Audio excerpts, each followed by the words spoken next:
თქვენ გსურთ იყოთ დაცული. ჩვენ გირჩევთ რა არის ამისთვის საჭირო. ჩვენ ვსაუბრობთ კანონზე. ყოველ ოთხშაბათს 13 საათსა და 10 წუთზე ეთერში კანონის დროა. თქვენს პრობლემებს პროფესიონალ იურისტებთან ერთად განიხილავს ჟურნალისტი თამარ აბრამიშვილი. კანონის დროა.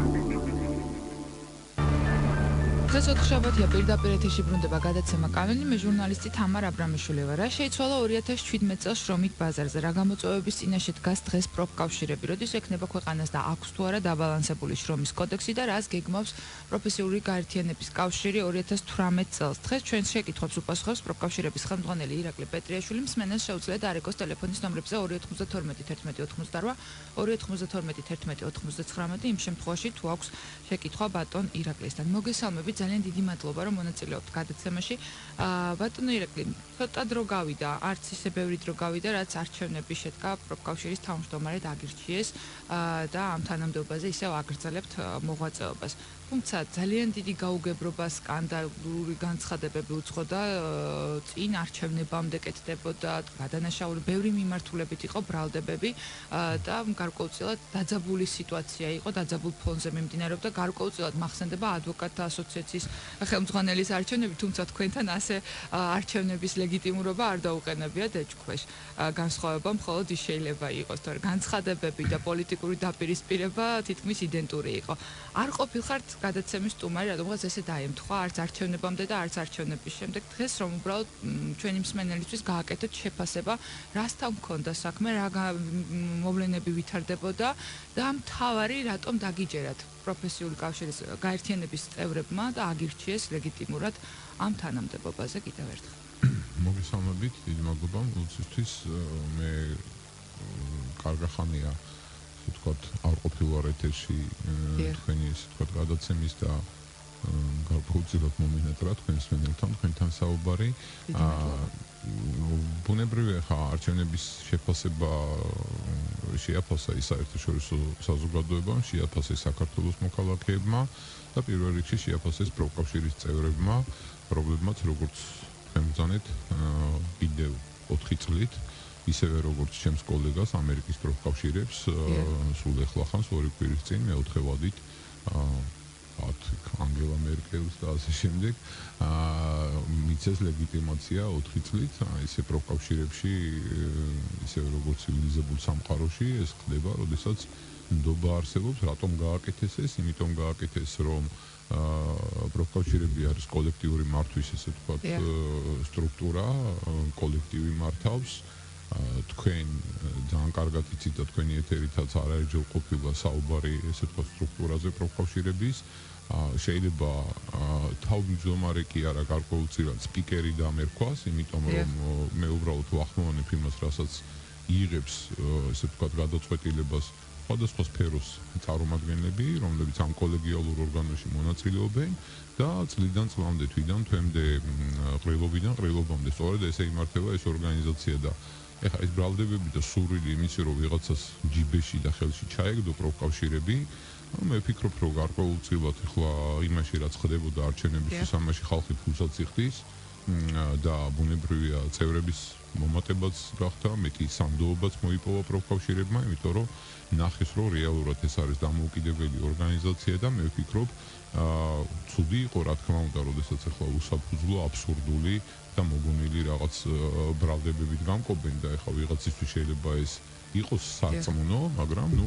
წევრებისთვის და ის ადამიანები ჩართული არიან პროფკავშირების მუშაობაში, ბუნებრივია იმათმა მიიღეს ის გადაწყვეტილება, რა გადაწყვეტილებაც მიიღეს, იმიტომ რომ იმათთვის იმდენად აბსურდული იყო და იმდენად რაღაც ციდან მოტანილი იყო რაღაც სისულელეები, რაც ითქვა, რომ საბოლოო ჯამში ამან კიდევ უფრო გაამყარა პოზიციები პროფკავშირების ერთი და მეორე კიდევ ძალიან მნიშვნელოვანი რამ მოხდა, ამას წლები გავა და საზოგადოება გასცემს თავის პასუხს. საერთაშორისო იმიჯის თვალსაზრისით იმ ესე ვთქვათ დეკლარირებულ და იმედი მაქვს რომ პრაქტიკულადაც ევროპისკენ და დასავლეთისკენ მივდივართ ამ ღირებულებებისკენ ქვეყანას არიდა გარკვეულწილად რის სხვა საერთაშორისო ცივილიზებული სამყაროსი, იმიტომ რომ იმდენად შავით თეთრზე იყო დაწერილი რაც ხდებოდა ჩემ და პროფკავშირების წინააღმდეგ, იმდენად დიდი იყო სურვილი ამ ორგანიზაციის ჯიბეში ჩადების და რაღაც არაადეკვატური პიროვნებების მოყვანის ამ ორგანიზაციის სათავეში, რომ ეს კარგად ნამდვილად არ აისახებოდა ქვეყნის ყოფა ცხოვრებას და დღემდე გრძელდება სამწუხაროდ ეს გამოძახილი მიუხედავად იმისა, რომ გარკვეულწილად ლაგდება სიტუაცია, გარკვეულწილად გვაქვს დიალოგი, გვაქვს ურთიერთობა მათ შორის და მე არ ვამბობ ხა კონკრეტულად ვინც ახმოვანებდა ამ სისულელებს, არამედ ჩემკვეთებთან. მიუხედავად ამისა, საერთაშორისო საზოგადოებამ გარკვეულწილად კითხვის ნიშანი დაუსვა, რომ ახლა ამ ქვეყანაში ამ კუთხითაც შეიძლება მსად კარგად არ იყოს საქმე და ეს ჩემი და ალბათ ესე თქვა ჩვენი სოციალური პარტნიორობის ერთად გამოსასწორებელია. ჩვენ შეიძლება ერთმანეთის მიმართ გქონდეს განუარყოფითი ნეგატიური დამოკიდებულება, არ გვიყვარდეს და არ მოგწონდეს ერთმანეთი და ვაკრიტიკებდეთ, მაგრამ მეორეა რომ სამშობლო გვაქვს ყველას ერთი და ამ სამშობლოს იმიჯსაც ამ ქვეყნის ესე ვთქვათ წარმატებასაც ერთად უნდა ესე ვთქვათ ვიყოთ პასუხისმგებელი და ვცემდეთ პასუხებს. ბატონო ირაკლი, ამ ხელისუფლება მუდმივად ყოველ შემთხვევაში ერიდება ხოლმე, რომ პირდაპირ იყოს დაკავშირებული რამე პროცესთან, რომელიც მიმდინარეობს პროფკავშირებში, ადვოკატთა ასოციაციაში იქნება თუ სხვადასხვა,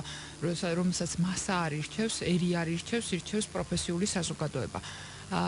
თქვენ რატომ იყო ამდენად თქვენ როგორც ამბობთ ხელისუფლების და გარკვეული ინტერესთა ჯგუფის ხელიურერია, შეიძლება ხელისუფლების არა, მაგრამ დაინტერესებული პირი იდგა ამ ყველა პროცესის მიღმა.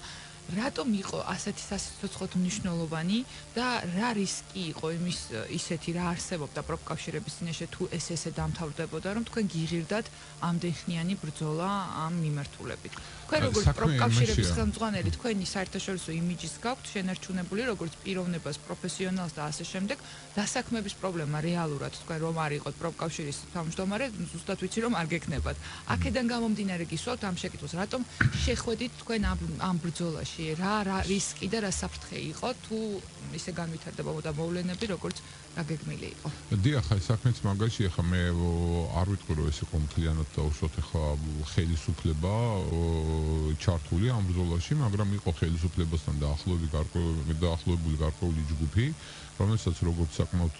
ძლიერი ფინანსური ბაზა, საკმაოდ დაუშვათ გავლენები დაუშვათ ხელისუფლებაში აქვს. უფრო კონკრეტული თუ იქნება, მაინც ჩემთვის დავიტოვებ და ისევ და ისევ ქვეყნის იმიჯიდან გამომდინარე და საზოგადოების ინტერესებიდან გამომდინარე ყველაფერ დეტალზე არ ვისაუბრებ, თუმცა ზუსტად ვიცი ვინ რა დავალება მისცა, როგორ მისცა, ვინ როგორ ჩაერთო და ასე შემდეგ. შეიძლება ეს ერთი კონკრეტული პიროვნებაც იყოს, რომელსაც თუ რაღაც ილუზიები შეუქმნეს, იმასთან დაკავშირებით ყოველ შემთხვევაში ეცადნენ რომ აქ ახლა რაღაც ქვეყანას ვანგრევდით და ეკონომიკას ვამპრევდით, მაგრამ ამას არ აქვს მნიშვნელობა, ფაქტია რომ ეს გამოწვევა სწორედ იქიდან გამომდინარე მივიღე და თქვენ როგორც უწამეთ დასაქმება კი არა, ახლა მე წესით ეხლაც ბრიუსელში უნდა ვიყო, იმიტომ რომ ჩემი დასაქმების ადგილი სწორედ იქ არის, იცით თქვენ რომ მე ხელმძღვანელი და ვარ პრეზიდენტი ევროპის პროფკავშირების და სწორედ ამასთან დაკავშირებით ნამდვილად რომ პრობლემა არ იყო. აქ იყო ორი გარემოება, ერთი იყო ის რომ ორგანიზაციას და რაც არის ამ ორგანიზაციისთვის ყველაზე მთავარი, ეს არის მისი დამოუკიდებლობა, ეფექტიანობასთან დაკავშირებით მე თვითონ როგორც ხელმძღვანელის მაქვს სერიოზული კითხვის ნიშნები და ბევრი რამ, როგორც ესე ვთქვათ რეფორმების თვალსაზრისით, ისე წევრების მომსახურების თვალსაზრისით ამ ორგანიზაციას ჯერ კიდევ ბევრი რამ აქვს სამუშაო, როგორც ესე ვთქვათ ქვეყნის მასშტაბით, ისე საკუთარ ორგანიზაციაში შიგნით ბევრი რამ არის გამოსასწორებელი, მათ შორის მენტალობასთან დაკავშირებით, წევრების თუ დაუშვათ ხელმძღვანელების, სხვადასხვა პირველადი ორგანიზაციის ესე ვთქვათ ლიდერების და ასე შემდეგ. მე არ ვიტყვი რომ ეს არის ორგანიზაცია მინუსების გარეშე და ვერ დავაკისრებ ისე როგორც აკისრებენ ხოლმე რომ დასაქმება სოციალური ესე ვთქვათ სფეროც და ასე შემდეგ თუ ეს მოქალაქეების პრობლემა აქვს, აბა რასაკეთებს პროფკავშირი და ასე შემდეგ, ხო? ესე არ ვსვამ საკითხს, მაგრამ როგორც ვითარდება ინსტიტუციები ქვეყანაში, არანაკლებად არის განვითარებული და უშუალოდ პროფკავშირები, ვერ ვითარდება ინსტიტუციები და არ მუშაობს ეკონომიკა და ეხლა თარეილ ადგილზე უჯარო გენერალობით ეს პროფკავშირები ვერ განვითარდება, ასე რომ ამას აქვს როგორც ობიექტური, ისე სუბიექტური მიზეზები, რა ხდება ამ კუთხით, მაგრამ დამოუკიდებლობასთან დაკავშირებით ეს არის სერიოზული, ესე ვთქვათ, გამოწვევა და როცა დავინახეთ რომ ამ ორგანიზაციაში შეიძლება ამ კუთხით პრობლემა შეექმნას, ბუნებრივია მე გადავდე ყველაფერი გვერდზე და ის რაც ყველაზე ღირებული იყო ჩემთვის და რაც მოუპოვე ამ ორგანიზაციას ამ წლების განმავლობაში, ეს მოვტანე. მეორე ფაქტორი იყო ის და იმიტომ მივიღე ეს გამოწვევა, რომ თან ძნელი იყო ჩემთვის. 0-ს ქვემოთ იყო ამ ორგანიზაციის რეიტინგი, საერთოდ არაფერს არ წარმოადგენდა. ეხლა გახსოვთ, რომ ადვოკატთა ასოციაციის ხელმძღვანელი გამოვიდა და თქვა, რომ აი 50,000 ლარი რჩება ასოციაციის ანგარიშზე და ასე შემდეგ და ყველაზე გამჭვირვალე არჩევნები იყო და 24 კამერა იღებდა იმ არჩევნებს, რაც პროფკავშირებში იყო და რა იყო პროფკავშირების სიტყვაზე 2005, 6, 3, 4 წლებში და საერთოდ რას აკეთებდა ეს ორგანიზაცია, ხო? ამასთან დაკავშირებით მე მგონი რომ ამნეზია არ ჭირს საზოგადოებას, თუ ვინმე ჭირს, მე შემიძლია დოკუმენტალურად ვანახო და ვანახეთ კიდეც ეს ყველაფერი, სად ვიყავით და რა სად ვართ დღეს და არც ის მგონია კიდევ, რომ ეხლა რაღაც როგორც ხდებოდა ხოლმე რუსეთში 2 ბოთლი კონიაკის ემით საქმის მოყარახჭინება, ეგრე ქონდეს ირაკლი პეტრიაშვილის მოყარახჭინებული საქმეები და ბრიუსელმა და ევროპის ქვეყნების პროფკავშირებმა ისი ანდონ დაუშვათ თავისი ბედიღვალი და აერჩიონ თავის პრეზიდენტად და როცა აი ესეთ მდგომარეობაში აბსოლუტურად უსაფუძვლო არაადეკვატურ ბრალდებებს იქნება ნაცვლად იმისა, რომ მადლობა მოუხადო სამოქალაქო საზოგადოების განვითარებისთვის, ამ ორგანიზაციის როგორც დემოკრატიული ინსტიტუტის განვითარებისთვის და გინდა რომ ეხლა უბრალოდ თავს ლავდასმული გაუშვა ორგანიზაციიდან ბუნებრივია მადლობას დაიმსახურებთ შედარებით რბილი რომ იყოთ და რეაქცია იყო ისეთი როგორც უნდა ყოფილიყო და მე ვფიქრობ რომ ცოტა კიდე დავაკელი რაღაც ფაქტორების ესე ვთქვათ გათვალისწინებით როგორც გითხარით ქვეყნის იმიჯი და ნუ რამდენად გაძლევდნენ წევრები, მათ ისედაც დიდ წნეხს გაუძლეს, ისედაც დიდი ზეწოლა ხორციელდებოდა და ეს დოკუმენტალურად დამკვირვებლებმაც 53 ქვეყანა იყო ჩამოსული. წარმოიდგინეთ ახლა რა მხარდაჭერა და ინტერესი იყო საქართველოს პარლამენტის არჩევნებზე არ ჩამოდის ამდენი ქვეყნის დამკვირვებელი, ხო, შეიძლება რაოდენობრივად უფრო მეტი ჩამოდის, მაგრამ ამდენი ქვეყნის წარმომადგენელი არ ჩამოდის, ხო და მე მგონი ამ ყველაფერს განვითარებულ სახელმწიფოებს ესმის რომ პროფკავშირები თავისი პასუხი და კიდევ უფრო გამყარდა, როგორც საერთაშორისო კუთხით პროფკავშირების იმიჯი, ისე წევრების мотиваცია, რომ ისინი რეალურად დამოუკიდებელი ინსტიტუტს ამდობენ თავის ბედს და შეგვიძლია თუ არ შეგვიძლია ყოველ შემთხვევაში მართლამაცევართ ორიენტირებული და თუ არ შეგვიძლია მივალთ და მათთან ერთად ვიტირებთ, რასაც ვერ შევძლებთ, ხო და გავიზიარებთ, მაგრამ ამაში ბუნებრივია კითხვის ნიშანი უკვე აღარ აღწევს. ბატონო ირაკლი, თქვენ საკმაოდ თქვენი ორგანიზაცია და არა მხოლოდ თქვენ პერსონალურად ის ყველა ადამიანი, რომელიც თქვენთან არის ადმინისტრაციაში დასაქმებული, ყოველთვის მკაცრი განცხადებებით გამოირჩევა ხოლმე, ყოველთვის დგას, ეს არ არის მხოლოდ დღის და დღეს არ დაგიწყიათ აქტივობა, ბევრჯერ გვინახავს პროფკავშირების წარმომადგენლები ამა თუ იმ აქციაზე, მოლაპარაკებების პროცესში ჩართული და ასე შემდეგ, ის რაც ეთერში ჩანს, ის რაც ეთერს მიღმა, ალბათ არაერთი ესეთი ფაქტი გქონიათ. აუცილებლად უნდა გკითხოთ სამთავრობო მთავრობის სახელმწიფო სტრუქტურებში მიმდინარე რეორგანიზაციების საკითხებში დედაქალაქის მიღმა გააკეთა მეციტირებას ვერ მოვახცეთ დაახლოებით შინაარს გეტყვით რომ კახაკალაძემ გააკეთა განცხადება რომ ამ ეტაპზე მე ვერ გავუშვებ ადამიანებს სამსახურიდან ვერ გავაკეთებ ისე როგორც იქცეოდა წინა ხელისუფლების წარმომადგენელი ამიტომ იძულებული ვარ რომ ავიყვანო ხელშეკრულებით ის საჭირო კადრები რომელიც მე მჭირდება ასე ერთი ხელის მოსმით ვერ გავუშვებ ადამიანებს თანამდებობიდან თუ არ დარწმუნდა როგორც დედაქალაქის მერი აცხადებს რომ ეს ადამიანები ან აქვთ რესურსი შეასრულონ ის ფუნქცია რომელიც აქვთ თანამდებობით გათვალისწინებული ან არა. თუმცა ასეთი მიდგომა, ასეთი განცხადება არ კეთდება ყველა სამსახურის ხელმძღვანელის მხრიდან და ხშირად ხუმად ხდება ადამიანების გათავისუფლება. მე პირადად თავშევიკავებ ახლა ორგანიზაციის დასახელებისგან სახელმწიფო სტრუქტურაზეა საუბარი, მივიდა ახალი ხელმძღვანელი და დაითხოვა რეორგანიზაციის მოტივი ძალიან ბევრი ადამიანი. რა უნდა გააკეთონ ამ ადამიანებმა იმისთვის, თქვენ ბუნებრივად ვერ მიხვალთ და ვერ გამართავთ აქციას, თუ არ მოგმართათ ადამიანმა, რომ ირღვევა მისი უფლება. რას ეტყვით ამ ადამიანებს, რომლებიც ასე უპირობოდ რეორგანიზაციის მოტივით გათავისუფლებული მიდიან სახლში და ბედნიერად დღედან ელოდებიან მე როდის იქნება მეორე სამსახური ბედნიერად გადატანითი მნიშვნელობით ვიხმარე ამ შემთხვევაში. ამიტომ საზოგადოებამ უნდა გააკეთოს ხოლმე ესე ვთქვათ სწორი არჩევანი. კალაძის შემთხვევაში ხა თქვენ იცით რომ მე ახლა მთავრობის ქებადიდებით და ესე ვთქვათ გამოირჩევით ხელმძღვანელობის ქებადიდებით აი ხა ცენა მებორკება ვერ გამოირჩევი აქცია მომდეთ მათიკება ხო სამწუხაროდ ესე ჩამომიყალიბდა ხასიათი ამდენმა წლებმა იმიტომ რომ ვფიქრობ რომ აბსოლუტურად ლოგიკურად გვიწევდა და უშუალოდ კრიტიკა გარკვეული ესე ვთქვათ მოვლენების ეს ხასიათი ჩამოაყალიბა მაგრამ ნუ მე მინდა ხაზი გაუსვა რომ ახლა აი კალაძე რაც მოვიდა ქალაქის მერად ორი რამ ესე ვთქვათ პროფკავშირებისთვის დასაქმებული ადამიანებისთვის თვალში საცემია ეს არის მშენებლობებთან დაკავშირებით უსაფრთხოება აი პირადად ჩემი მეგობრებიც კი დამიპირისპირდნენ, რომელსაც მსგავსი ესე ვთქვათ, მსგავს ბიზნესში არიან, რომ ეხა ეს რეგულაციები გაუძვირებს და გააძვირებთ მათ ბიზნესს და ასე შემდეგ, მაგრამ ამას წლებია ითხოვდა პროფკავშირები და ნუ ეხა როგორ უოპონირო ეხლა კალაძეს, ხო? ბუნებრივია მხარს უჭერდა და პირიქით მინდა ის დავიცვა ყველა იმ შემოტევისგან, რასაც მე წარმომიდგენია რა ძლიერი ფინანსური ინსტიტუტები პირდაპირ თუ ირიბად შეეცდებიან, რომ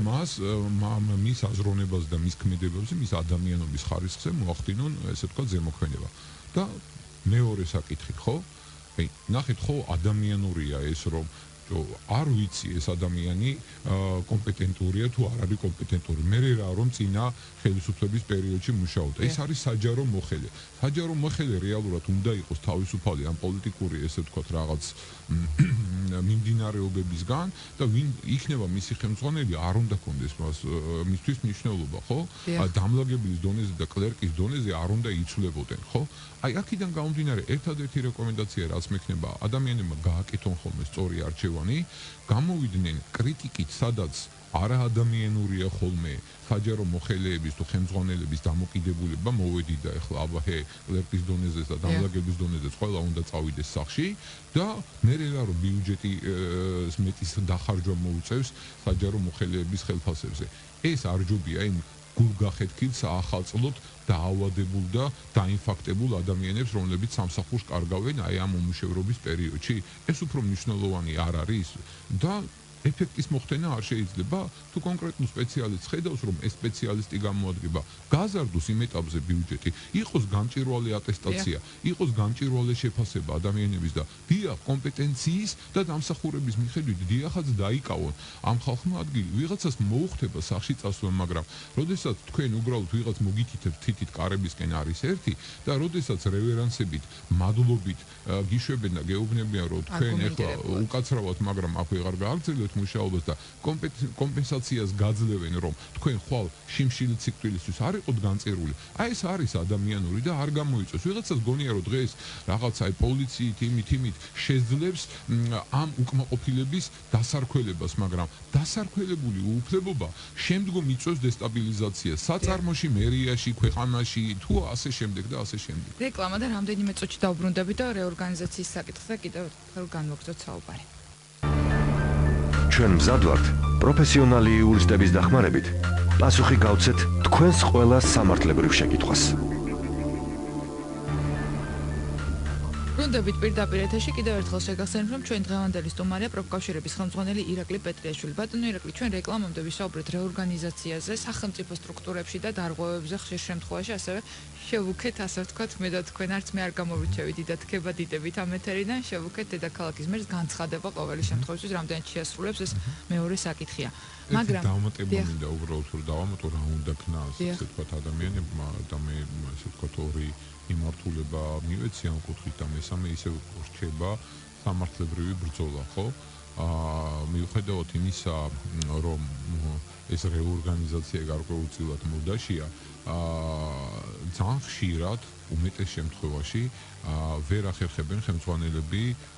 სწორად და კანონის ფარგლებში ამ რეორგანიზაციის ჩატარებას და ეს არის გარკვეულწილად, ასე ვთქვათ, კოზირი დასაქმებულების, ან ყოფილი დასაქმებულების ხელში, რასაც ისინი პროფკავშირების მეშვეობით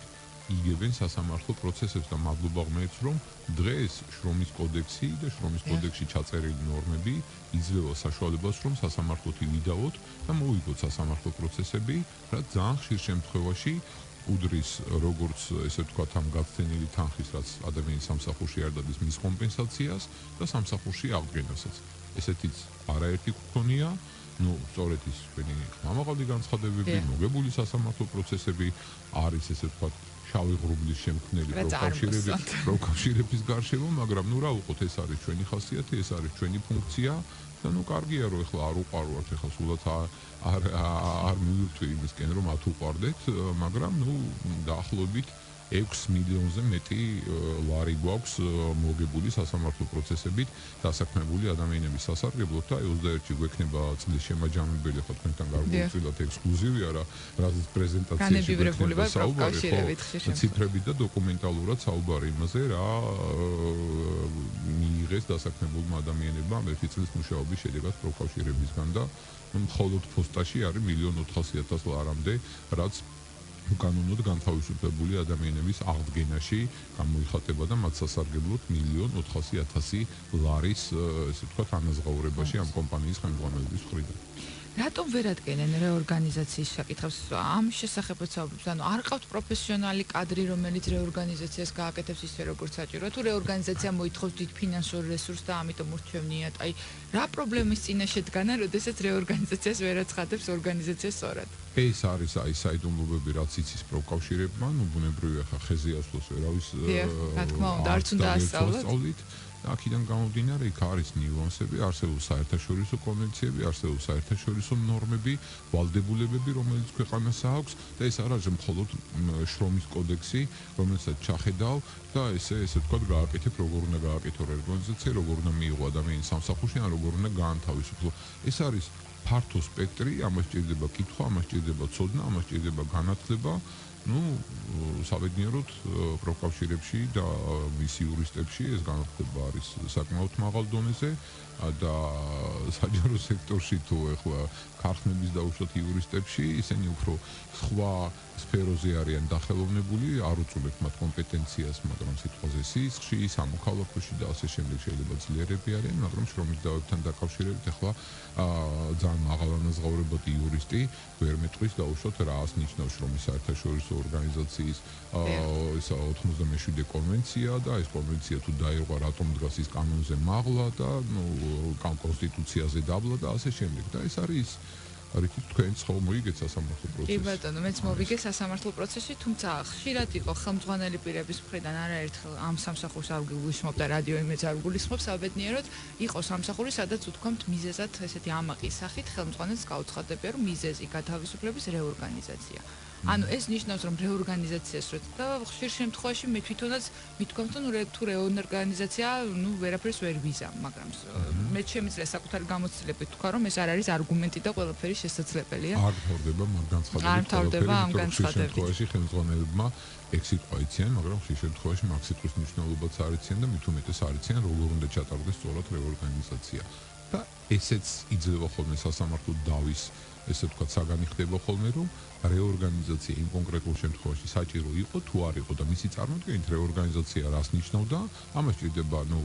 წინასწარ გამოქვეყნება, როგორი სტრუქტურა გინდა გქონდეს, როგორი საშტატო განრიგი გინდა გქონდეს და ასე შემდეგ და ასე შემდეგ. ახლა უამრავი ნიუანსია, რომელზეც ახლა ბუნებრივია ამ ეთერში არ ვისაუბრებ და არ ვასწავლი გზებს. ბატონო ირაკლი, ჩვენ მეტნაკლებად ადამიანებს, რომლებიც უსაფრთხო პირობებში მუშაობთ, მათი უფლებებზე მეტნაკლებად ვსაუბრობთ ხოლმე ყოველთვის, იქნებით თქვენ თუ იქნებიან იმ უფლებადამცველებით, თუმცა ძალიან ცოტა დროს უთმობ ხოლმე, როგორც მეც, როგორც წამყვანი ადამიანებს, რომლებიც მუშაობენ მაღაროში, არიან დასაქმებულები, სადაც მათ ჭირდებათ ძალიან დიდი ყურადღება და ხელშეწყობა. შრომის კოდექსში დღეს რამე შეიცვალა ამ მიმართულებით, ან რაიმე სასიკეთო შეიძლება მოხდეს, თქვენს არაერთხელ და ყოველთვის ამ სტუდიაში საუბრობთ ხოლმე, რომ ამ მიმართულებით მდგომარეობა არის საგანგაშო, განსაკუთრებით მაღალია სიკვდილიანობის მაჩვენებელი ყოველ შემთხვევაში ჩემთვის მაღალია, შეიძლება ხელისუფლებისთვის ან კონკრეტული კომპანიისთვის არ იყოს. მაღალია, ეს არ არის უბრალოდ მაღალია, ეს არის კატასტროფულად მაღალი. მე შემიძლია ციფრები დაგისახელოთ სიტყვაზე შახტებში, მაღაროებში, რამდენი ადამიანი ესე ვთქვათ, უბედური შემთხვევა ხდება ამერიკის შეერთებულ შტატებში, ავსტრალიაში, სამხრეთ აფრიკაში და რამდენი ხდება ჩინეთში და საქართველოში, ხო? ეს ყველაფერი ბუნებრივია დინამიკაში არის სამწუხაროდ მზარდი და ამ კუთხით სწორედ ესე ვთქვათ, პროფკავშირების პრიორიტეტი და ლამისა და 2017 წელი სწორედ ამ საკითხებზე იყო მიძღვნილი არაერთი ინიციატივა, როგორც საკანონმდებლო ინიციატივა, ისე განცხადებების დონეზე, გახსოვთ ტყიბულში დატრიალებული ტრაგედია, მაშინ პროფკავშირების მოქმედებები, მის შემდეგ ხელმოწერების შეგროვება და გარკვეული ბენეფიტების მიცემა, უფრო სწორად ის რაც ეკუთვნით ამ ადამიანებს, იმის მიცემა, ვინც ესე ვთქვათ ამ მძიმე მავნე და საშიშ პირობებში მუშაობს. მივაღწიეთ იმას, რომ მთლიანად გვინდოდა, რომ შრომის ინსპექცია ყოფილიყო ქვეყანაში ისეთი, როგორც ეს ესმის პროფკავშირებს და ცივილიზებულ სამყაროს, მაგრამ იმას მაინც მივაღწიეთ, რომ მძიმე მავნე და საშიშ პირობების მაღალი რისკის მქონე საწარმოებში შრომის ინსპექცია იქნება და იმედი მაქვს, რომ ამ წელსვე, ესე ვთქვათ, ეს კანონი შევა ძალაში, რომელიც ახლა სრულად ბუნებრივი არ არის ის, რაც უნდა პროფკავშირებს რომ იყოს, მაგრამ მეტნაკლებად გამახვილება ყურადღებისა ხდება, ესე ვთქვათ, იმ რისკებზე, რაც ამ ტიპის საწარმოებში და ამ პროფესიებთან დაკავშირებულ ადამიანებს ექნებათ. მეორე საკითხია მათი, ესე ვთქვათ, სოციალური გარანტიები და ის დაბალი ხელფასები, რომლებიც არის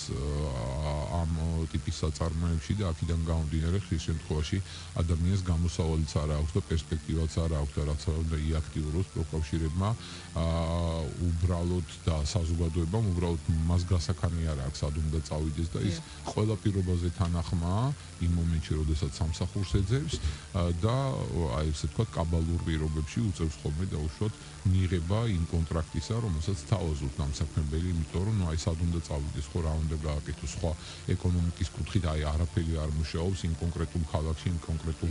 რაიონში, ეს იქნება ჭიათურა, იქნება ტყიბული თუ იქნება კაზრეთი და ასე შემდეგ. ალტერნატივა არ აქვს ადამიანს, სადაც შეიძლება რომ მან იმუშაოს, უნდა დატოვოს მაშინ ის კუთხე და უნდა წავიდეს და უშუალოდ სხვა ქალაქში გადავიდეს, ხო, რაც არც თუ ისი ადვილია რა და ეს ბუნებრივია, რომ ართულებს ესე ვთქვათ, მიღწევას იმისას, აი მაგალითად ხელმოწერების შეგროვების დროს, როდესაც ახლა ეს ორი ქალაქი განსაკუთრებულად უნდა ყოფილიყო გამორჩეული და 30,000 ხელმოწერა მარტო ამ ორ ქალაქში უნდა შესაძლებელი უნდა ყოფილიყო, რომ აკრეფილიყო, იმიტომ რომ მათი უფლებებზე იყო სწორედ კანონი კონცენტრირებული, ამას დაემთხვა ახლა პროფკავშირებთან დაკავშირებული ეს ბატალიები, რაც საუბრის ინტერვიუს დასაწყისში ვისაუბრეთ ჩვენ, მაგრამ ვერ მოხდა, ვერ მოახერხა ხალხმა ორგანიზება, ესე ვთქვათ, აი ამ ორ ქალაქშიც კი რომ და უშუალოდ ეს საკანონმდებლო ინიციატივა შესულიყო ისე და ეს 30,000 ხელმოწერა კონსტიტუციის განსაზღვრული ნორმა სწორედ მათ ბაზაზე ყოფილიყო შევსებული, ხო? იმიტომ ხომ არა, რომ ხშირად მეორებენ ხელმძღვანელი პირები, რომ შეუცვლელი კადრი არ არსებობს და მოძებნიან უკეთეს ადამიანს, უკეთესი პირობებით. მე და გითხრათ, რომ არც ესე ვთქვათ, ხელმძღვანელი პირები და არც ესე ვთქვათ, საწარმოს მფლობელები არ არიან კომფორტში, იმიტომ რომ არჩევანი დიდი არ აქვს, მოსახლეობის გარკვეული ნაწილი ქალაქებიდან გამოსვლას ახერხებს და მეტნაკლებად დაუშვათ ახლა ზოგს კარგი, ზოგს ცუდი პირობები აქვს, მაგრამ დემოგრაფიული თვალსაზრისით ეს ქალაქები არ გამოირჩევიან, რომ ახლა დიდი ალტერნატივა ჰქონდეს დამსაქმებელს. ის შემთხვევაში ახლა აი თქვენ წარმოგიდგენიათ, სად მიგინახავთ 70 წლის მეშახტე? არსად არ მსმენია საქართველოს გარდა. ხო წარმოგიდგენიათ ახლა რამდენად არის იძულებული როგორც ეს პენსიონერი ადამიანი, იმიტომ რომ ცუდია პენსია, რომ იმუშაოს ამ მძიმე პირობებში და ასევე იძულებულია დამსაქმებელიც, ხო, რომ ის ამუშაოს, იმიტომ რომ მას შემცვლელი არ აქვს და ალტერნატივა არ არის, ესე მარტივად არ არის საქმე, რომ კადრების სიუხვით გამოირჩევა და ახლა ეს არ არის სუპერმარკეტები, სადაც დაუშვათ ახლა ერთი კონსულტანტი წავა, კონსულტანტი და ხვალ მეორეს მოვიყვან და კაბალურ პირობებში შესთავაზებ და ასე შემდეგ, ხო? არ არის ეს საქმე და ამ კუთხით ბუნებრივია, როგორც ამიტომაც პროფკავშირები, როგორც საპენსიო კუთხით, ისე შრომის ინსპექციის კუთხით აქტიურობს, რომ მას ჰქონდეს ალტერნატივა პენსიისა და იყოს დაადგეს საშველი ბოლოს და ბოლოს ამ ქვეყანაში და ვიღაცამ გარისკოს და გადადგას ეს ნაბიჯი, რომ მეორე სვეტია საპენსიო რეფორმისა უნდა ჩამოყალიბდეს და ეს არ უნდა იყოს მხოლოდ ეს საბაზისო სოციალური პენსია, ეგრეთ წოდებული სიბერის პენსია, რაც არის დღეს ქვეყანაში და მუდმივად ბიუჯეტს არ უნდა აწვევოდეს მზარდი რაოდენობა პენსიონერებისა, იმიტომ რომ წლიდან წლამდე პენსიონერთა რაოდენობა იმატებს. როგორია თქვენი შეფასება, აი პენსიებთან დაკავშირებით იყო საუბარი ბოლო პერიოდში, გარკვეული ფორმულაც იყო, შემოთავაზებაც იყო, სამწუხაროდ ვერ მივადევნე თვალყური, არ მგონია რომ საკანონმდებლო ორგანოში უკვე მიიღოთ საპენსიო რეფორმის კანონპროექტი, რომელიც გულისხმობდა, რომ დამატებითი პროცენტული გადასახადი უკვე ან დამსაქმებას ან დასაქმებას უნდა გადავეხადო თავისი ხელფასიდან და გარკვეულწილად იგროვებ ამ ხელფას პრინციპი ეს არის ყოველ შემთხვევაში რაც შემოგთავაზა მთავრობამ დასაქმებულებს და დამსაქმებლებს. ნუ საზოგადოება მიცის რომ ჩვენ შევქმნით ალტერნატიული პროექტი, დავარქვათ ალტერნატიული, იმიტომ რომ მთავრობას რა რეკომენდაციებიც მივეცით საპენსიო რეფორმასთან დაკავშირებით და ამაზე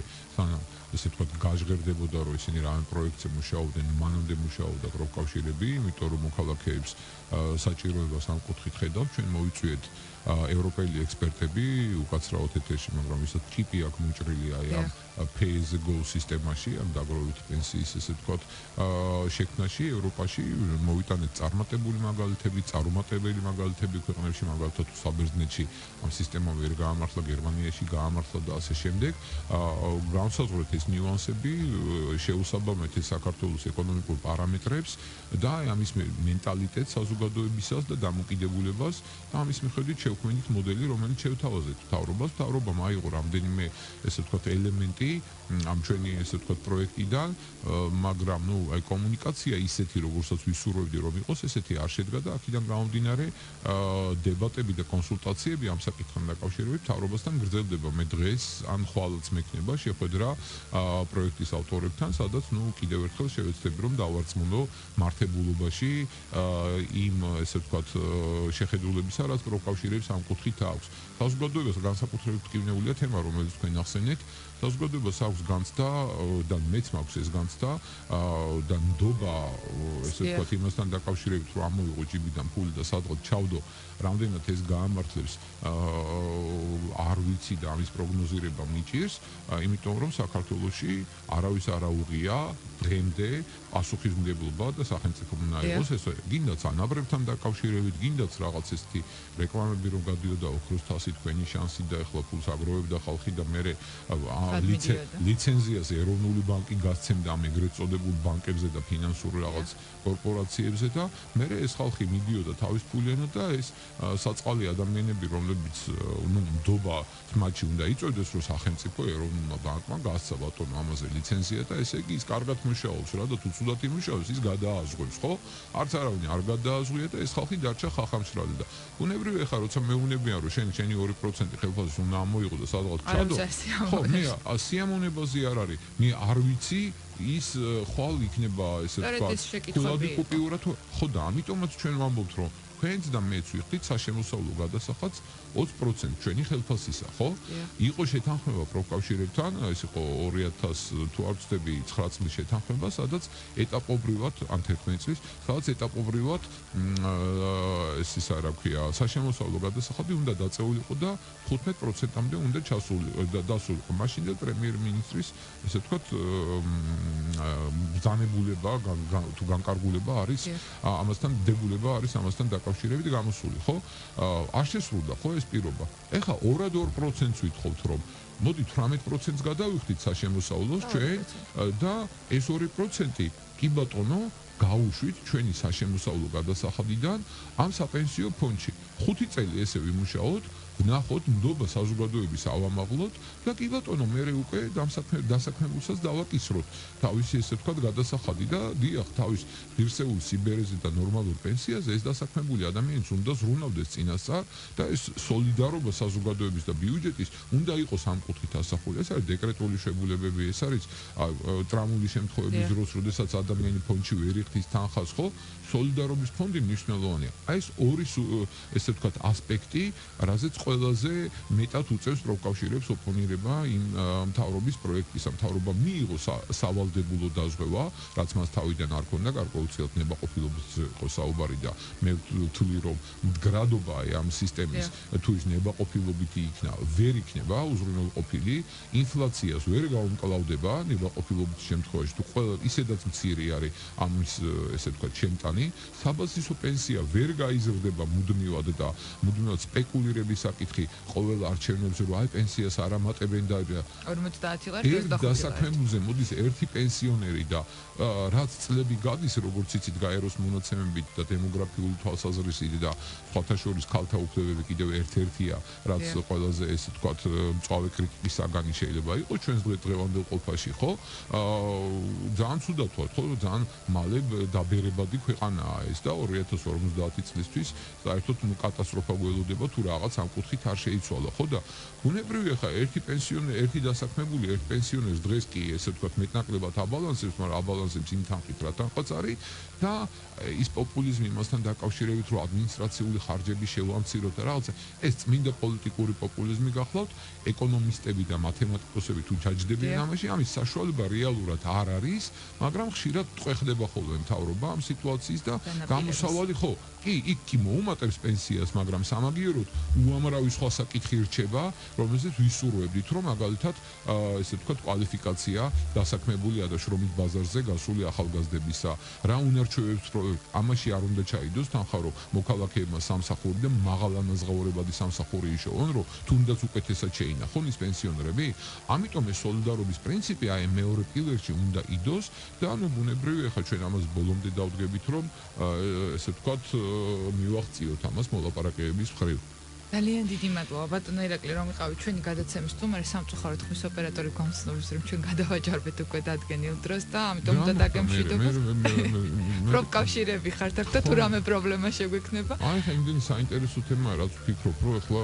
თქვენი ესე ვთქვათ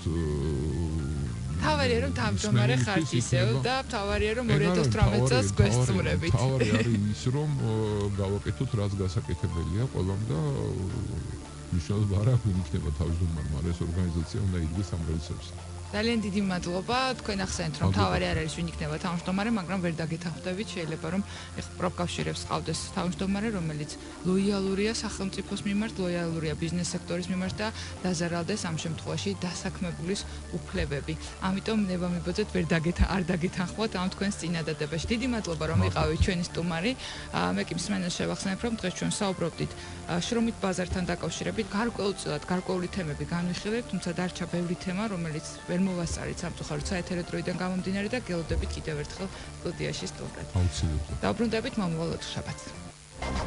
თქვენ გსურთ იყოთ დაცული. ჩვენ გირჩევთ რა არის ამისთვის საჭირო. ჩვენ საუბრობთ კანონზე. ყოველ ოთხშაბათს 13 საათსა და 10 წუთზე ეთერში კანონის დროა. თქვენს პრობლემებს პროფესიონალ იურისტებთან ერთად განიხილავს ჟურნალისტი თამარ აბრამიშვილი. კანონის დროა.